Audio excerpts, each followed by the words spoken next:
ශ්‍රී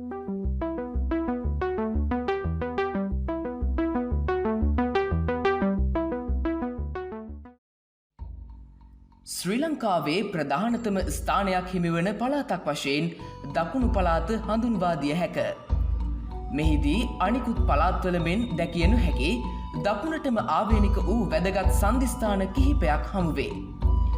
ඒ අතරින් ඓතිහාසික විහෙර විහාරස්ථාන, ස්වාභාවික පිහිටීම්, සංචාරක ස්ථාන එම පළාතටම ආවේනික වූ රැකියා මෙහිදී ප්‍රමුඛත්වයක් ගනී. බොහෝ දෙනෙකු සංචාරයක නියුතු වන විට එම සංචාරයන්හිදී බොහෝ ස්ථාන වෙත ගමන් කර විනෝද වීමට, දැනුමක් ලබා ගැනීමට උත්සාහ ගනිති. එම නිසාම ගාල්ල, මාතර, හම්බන්තොට නගර ඔස්සේ ගොස් කතරගම වැඳ පුදා ගැනීමට බොහෝ දෙනෙක් ප්‍රිය කරති. ඒ එම මාර්ගයේ සංචාරය කිරීමට ස්ථාන රාශියක් තිබෙන නිසාය.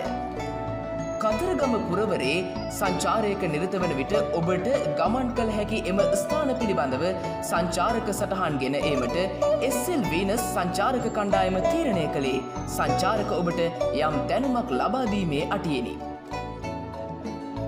ඒ අනුව අප ගමන් කළේ මහනුවර යුගයේ රාජාධිරාජසිංහ යුගය දක්වා අතීතයකට දිව යන ජාත්‍යන්තර කීර්තියට පත් ලෝකවාසී බෞද්ධයන්ගේ ජනාදරයට පාත්‍ර වූ මාතර දික්වැල්ලේ පිහිටා තිබෙන සියක් රුයන් උස මහා බුද්ධ ප්‍රතිමාවක් නිර්මාණය කර තිබෙන දකුණේ පින් ඇති පින්බිම ලෙස හඳුන්වනු ලබන වැවුරුකන්නල බුදුරජ මහවිහාර වෙතයි. දෙස් විදෙස් සංචාරකයන්ගේ මෙන්ම බුදු බැතිමතුන්ගේ ඉමහත් ආකර්ෂණයට ලක් වූ වැවුරුකන්නල පිහිටා ඇත්තේ දකුණු ලක දික්වැල්ල පුරවරයට ආසන්න වේ. කොළඹ සිට කතරගම දක්වා දිවෙන මාර්ගයේ හෝ දක්ෂිණ අධිවේගී මාර්ගයේ මාතරට පැමිණ එම නගරය පසු කර කිලෝමීටර් 15ක පමණ දුරක් ගෙවා යන විට දික්වැල්ල නගරය හමුවේ. දික්වැල්ල නගරයේ සිට බෙලියත්ත මාර්ගයේ කිලෝමීටර් 2ක් ගමන් කිරීමෙන් මෙම ඓතිහාසික පුදබිම වෙත පිවිසිය හැක.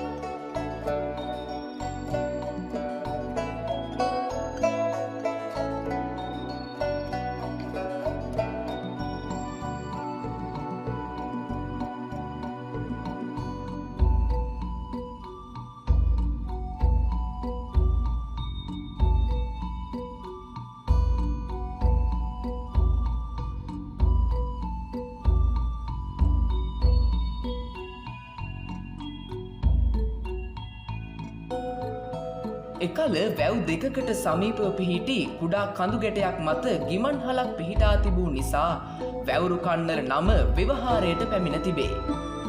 විශාලතම බුද්ධ ප්‍රතිමා වහන්සේ වැඩ හිඳින නිසා මෙම ඉපැරණි පුදබිම වැවුරුකන්නල බුදුරජ මහා විහාරය ලෙස 1969 මාර්තු 2 වෙනිදා සිට නම් කොට තිබේ. ඊට පෙර මෙම විහාරය සුදස්සනානන්ද විහාරය නමින් හඳුන්වන ලදී.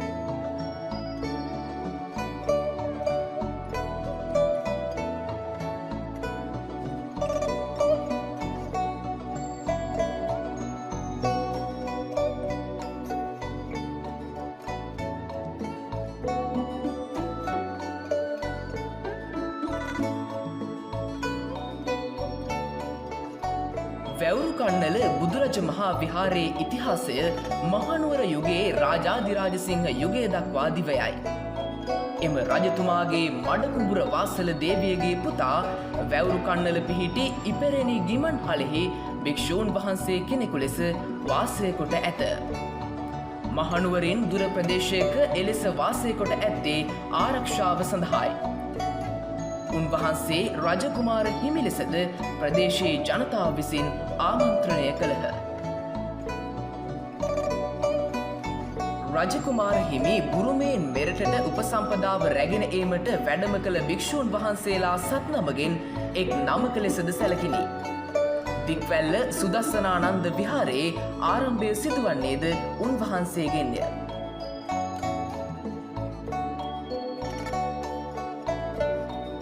දික්වැල්ල බුදුරජ මහා විහාරස්ථානයේ බුදුගෙවල් 3ක් පිහිටා ඇත.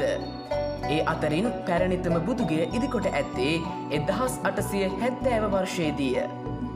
ඉපැරණි බුදුගෙය තුල සැතපෙන බුදුපිළිම වහන්සේ නමක් වැඩ හිඳිති. විශාල මකර තොරණකින් එම බුදුගේට ඇතුළු විය යුතුය.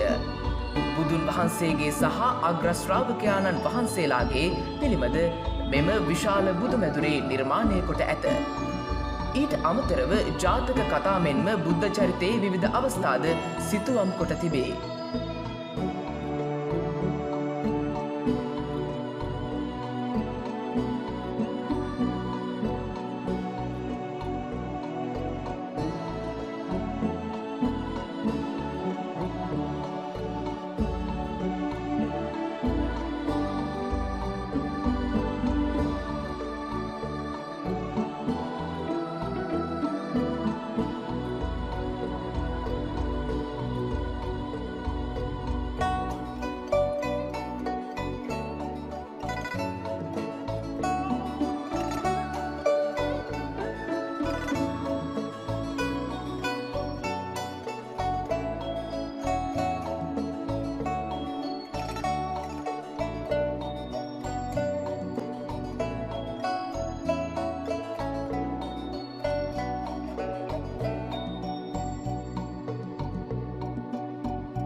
වැවුරු කන්නල බුදුරජ මහා විහාරයේ ඉදිකොට තිබෙන දාගැබෙහි බුදුන් වහන්සේගේ සහ ශ්‍රාවකයන් වහන්සේලාගේ ධාතුන් වහන්සේලා 49ක් පමණ වැඩ සිටිති.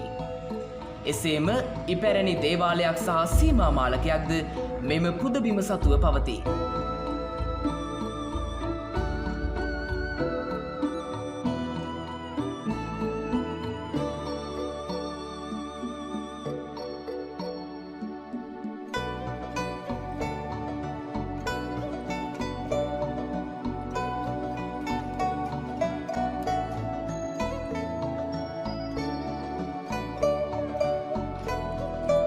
මෙම උමං විහාරය තුළ මෙලොව වැරදි කරන අයට නිරයේ ලැබෙන දඩුවම් මූර්තියෙන් දැක්වේ.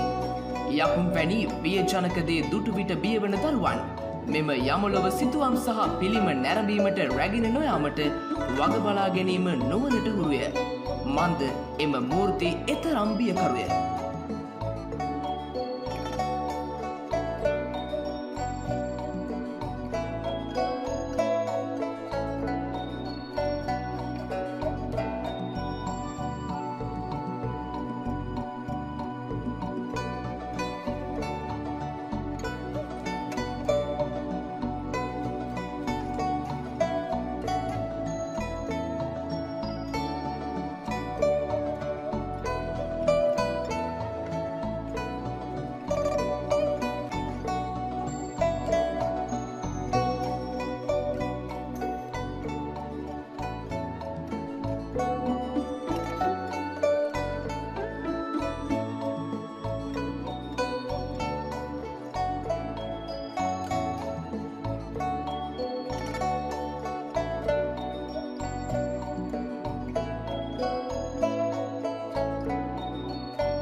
දෙව්වලේ විමලතිස්ස නාහිමිපාණන් වහන්සේ විසින් මෙහි ඇති සියක් ක්‍රියාන් උස බුද්ධ ප්‍රතිමා වහන්සේ 3 වසරක් තුළ නිමවා 1969 මාර්තු 2 වනදා සිට මෙම පූජනීය විහාරස්ථානය වැවුරු කන්නල බුදුරජ මහ වෙහෙර ලෙස නම් කර තිබේ. බුද්ධ ප්‍රතිමා වහන්සේ පිටදී ඇති මහල් 10කින් යුත් ගොඩනැගිල්ල අහස් වෙහෙර යනුවෙන් හැඳින්වේ.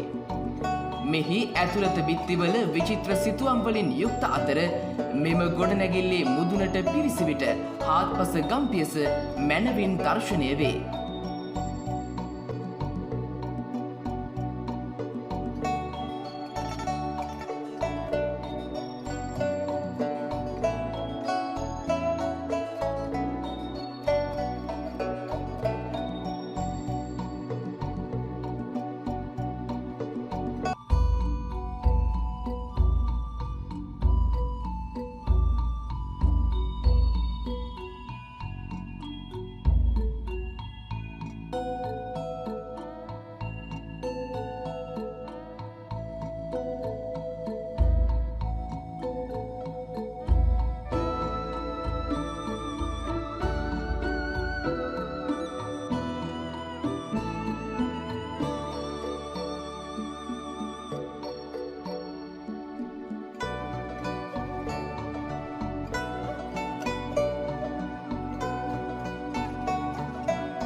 මෙය පින්බිමක් නිසාවෙන් ඔබ එහි යන්නේ නම් සංවරව හැසිරීමට සහ නිශ්ශබ්දව වන්දනාමාන කිරීමට වග බලා ගන්න.